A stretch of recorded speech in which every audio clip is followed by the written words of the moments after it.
Allô? Ya ndenge mbuto za. Wabza. Yeah. Fire kwe. Rengi nowe.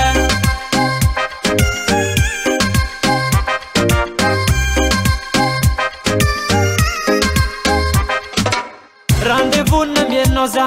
8h antenga lan fitwo ngalan le. Ande to mobil famidira eke. La osane no nyanu komire kireke. Never sing vande. Teknik njare mur pasaze. Egi miena ina no mitetanana. Angati to mobile no mitali matinya fananga. Sizirenjare antenga na vasira. Atapinyanda antenga kara loksira. Mitivon yaltanane. Ne farande fune witere. Uasofere. Frena mamisi komple. Inu matonga za matocha mfunga. Inu matonga za lani noftonga. Ano manganu be marengine. Plaza sono sieni kenya. Oh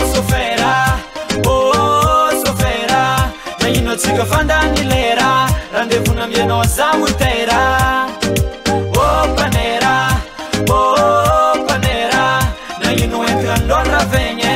Antidano ludivu afakenye.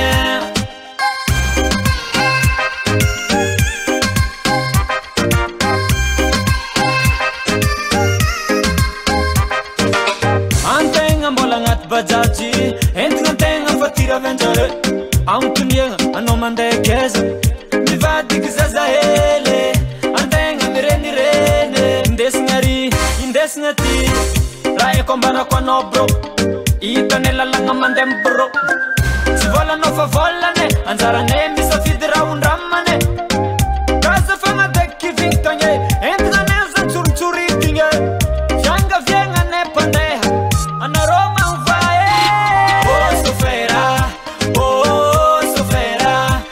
Tsiga fanda nilera. Rendezvous na mieno za utera. Oh panera. Na inu entra ndolra venye. Antidano ludivu afakenye.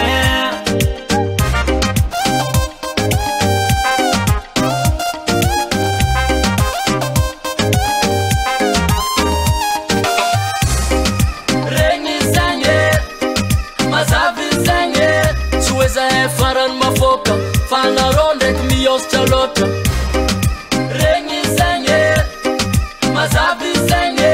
Sihita kwa faleran sarzima. Kane faze manyinski versima. Azala nangin mafanga dek vinka karatie. Alentara fandiana mbola paterna ndre mpifonga ka olo. Mora le baba. Mora. Afatikul veltenye. Zaiti tsistanbari kasito. Indra wanjaza madinka. Aha, c'est possible manafo dai. Oh sofera. Na ino tsiga fanda nilera. Rendezvous na mieno za utera. Oh panera. Na ino entra ndolra venye. Antidano ludivu afakenye. Oh sofera. Na ino tsiga fanda nilera. Rendezvous na mieno za utera.